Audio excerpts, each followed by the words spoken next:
আচ্ছা ধরো ফোনটা আগে ধরে নি।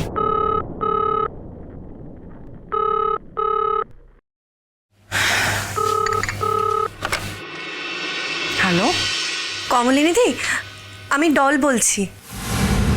হ্যাঁ বলো ডল। বলছিলাম কি, তোমার সঙ্গে আমার একটু কথা আছে। আমার সঙ্গে? আমার সঙ্গে তোমার কি কথা আছে? বারে থাকতে পারে না? আমার তো মনে হচ্ছে আমার এখন একমাত্র তোমার সঙ্গেই কথা থাকতে পারে। কি কথা আছে বলো। বলছি কি যে তুমি কি একটু রেস্টুরেন্টে আসতে পারবে বিকেলে?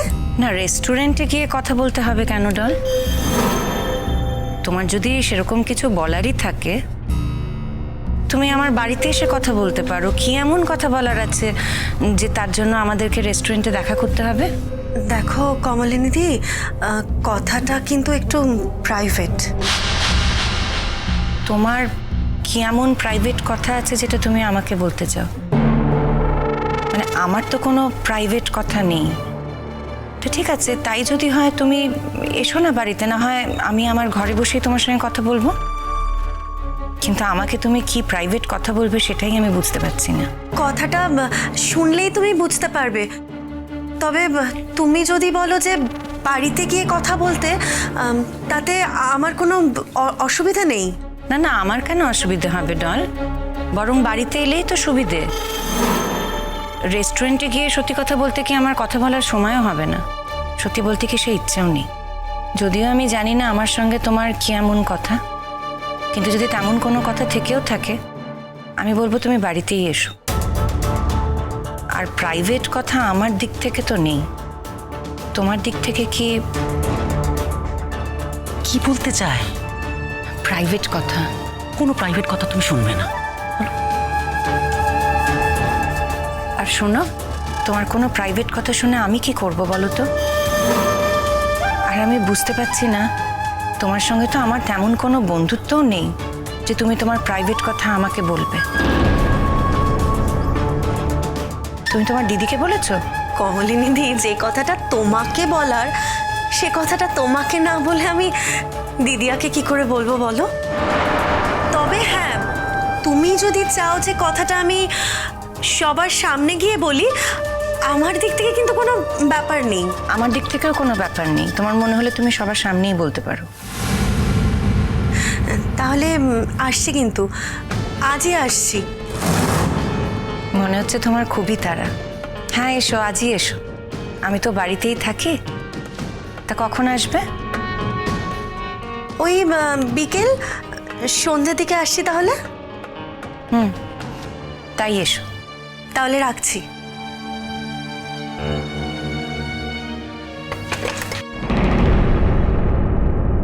দেখ, ও কিন্তু নিজে নিজেই ওর ঘাড়ে বাসটা নিল।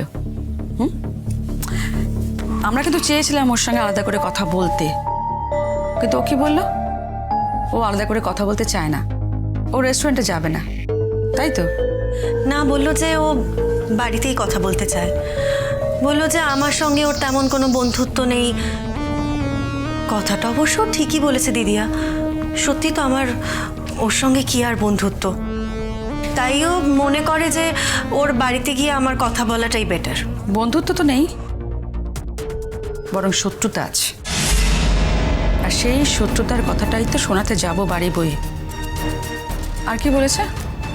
বলেছে আমার যা কথা আমি সেটা সবার সামনেই বলতে পারি। বেশ হয়েছে, আজকে সকলের সামনে হাঁটে হাঁড়িটা ভাঙবো আমি। ও শাশুড়ি তো খুব ভালো মানুষ হয়ে থাকে, বৌমাকে মাথায় চড়িয়ে রাখে, আর শাশুড়ির সামনে আমি হাঁটে হাঁড়িটা ভাঙবো। এবার বুঝবে মজা। তুই বললি যে কথাগুলো ওরা বিশ্বাস করে নেবে, তার কি মানে? শোন, বিশ্বাস করুক বা না করুক, ওদের মাথায় তো ঢুকিয়ে দিয়ে আসবো। ছেলে মেয়ে সবার সামনে বলবো তোকে এত অপমান করেছে, সেই অপমান কি করে ফেরত দিতে হয় সেটা আমার খুব ভালো করে জানা আছে। দিদিয়া, পরে সামলাতে পারবি তো? নতুন দা আছে কিন্তু। নতুন নতুন তো এমনিতেও কথা শুনিয়েছে, অমনিতেও কথা শোনাবে। নতুন কেউ নালিশ করবে তো? করলে করবে, তা বলে তুই তোর কথা বলবি না, এটা তো হতে পারে না। আজ বিকেলে আমরা ওই বাড়িতে যাচ্ছি। 5টার মধ্যে রেডি হয়ে থাকিস, হ্যাঁ? তাড়াতাড়ি বেরিয়ে যাবো, ওকে?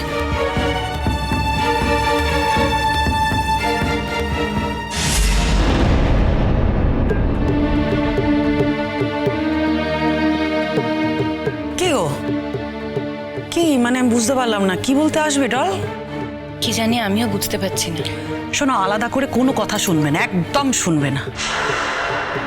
আলাদা করে কি বলতে কি বলবে বলা তো যায় না। দিদির শিক্ষা আছে পিছনে, অপমানও করতে পারে। আমি কি এমন করেছি বলো তো যে আমাকে ওরা অপমান করে দেবে? শোনো, যাদের অপমান করার টেন্ডেন্সি না, তাদের কোনো কারণ লাগে না গো। যাই হোক, সবার সামনে কথা হবে, ছেড়ে কথা বলবো না আজকে বৌদি ভাই ওদের। এত বড় একটা অন্যায় করার পর আবার বাড়ি বয়ে আসছে কিনা প্রাইভেট কথা বলতে। কোনো প্রাইভেট কথার দরকার নেই তো, যা কথা হবে সবার সামনে হবে। কি জানি বাবা আবার কি বলবে। আমার সত্যি না এসব আর ভালো লাগছে না দিদি ভাই। আমি বলে দেবো যে এইসবের মধ্যে আমি নেই, আমাকে তোমরা এবার ছেড়ে দাও। শোনো বৌদি ভাই, আজকের মতো পুরো ব্যাপারটা একেবারে শেষ করে দাও তুমি। আর এর মধ্যে থেকো না তো।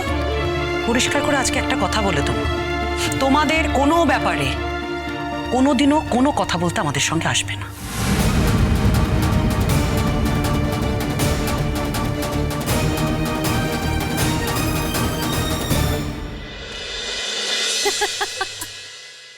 এসো বাবা, তুমিও এসেছো যে অনন্যা বৌদি? না, আমার বোন একা আসবে তাই ওর সঙ্গে এলাম। কেন, আমার আসাতে তোমার আপত্তি আছে নাকি? না না, আমরা তো তোমাদেরকে আউটসাইডার বলে মনে করি না, তাই আমাদের কোনো আপত্তি নেই। অবশ্য তোমার হয়তো থাকে কখনো কখনো। দেখো, কালকে কিন্তু আমার ফেস লস করেছো তোমরা খুব।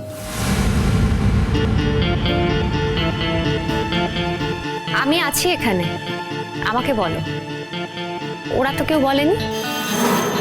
আর তোমার কোথা থেকে ফেস লস হলো আন্টি? আমি তো কিছু বুঝতে পারছি না। তুমি তো আমাদেরকে অপমান করে বাড়ি থেকে বের করে দিলে। তুমি তো ঢুকতেই দিলে না আমাদের। এমন ভাবে বললে। বারবার এই কথা বলছো কেন? একটা মিথ্যেকে সত্যি বলে চালানোর চেষ্টা করছো কেন বলো তো? কোনটা মিথ্যে? তোমরা আমাদের ঢুকতে দিয়েছিলে? আর সেটাই যদি সত্যি হবে তাহলে কালকে তোমাদের অপ্রস্তুত হতে হলো কেন? আমরা যখন কথাটা বললাম, আমরা বাড়ির থেকে যে রান্নাগুলো করে নিয়ে গিয়েছিলাম সেগুলো পর্যন্ত তোমরা নতুন ঠাকুরপোকে দাওনি। নতুন ঠাকুরপো আমার রান্না চেনে। নতুন ঠাকুরপো যদি জানতো যে আমরা খাবার নিয়ে গেছি তাহলে নিশ্চয়ই নতুন ঠাকুরপো সেই খাবারগুলো খেত এবং অবশ্যই আমাকে একটা ফোন করতো। শোনো, আমার বোন একটা পার্টি দিয়েছিল, সে কি খাওয়াবে না খাওয়াবে তার মধ্যে আমি কেন ঢুকতে যাব? কমলিনী দি, তুমি তো অনেক বছর ধরে নতুন দাকে খাইয়েছো, একদিন না হয় আমি খাইয়েছি, তাতে কি এমন মহাভারত অশুদ্ধ হয়েছে? কোনো মহাভারত অশুদ্ধ হয়নি তো।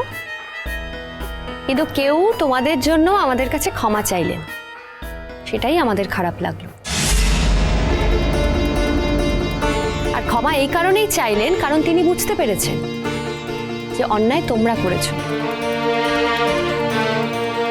তোমরা আমাদেরকে ঢুকতে দাওনি, তিনি লজ্জিত হয়েছে।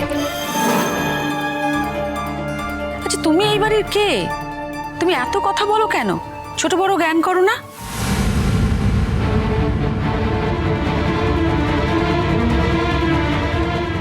কি তোমরা কখন এলে? এই তো এসেছে মাসিমা। আপনাদের বাড়িতে কি আসবে বলুন তো? আপনাদের বাড়িতে আসলেই বাইরের লোকেরা এত কথা বলে, এত অপমান করে। তুমি ভুল করছো অনন্যাদি, মিঠিল কিন্তু বাইরের লোক নয়, ও আমাদের বাড়িরই লোক। আর খুব শিগগির ওর বাবিলের সঙ্গে বিয়ে হতে চলেছে। হ্যাঁ, বিয়ে হবে, এখনো তো বিয়েটা হয়ে যায়নি। আগে হোক, তারপরে বলো। চিরসখা হে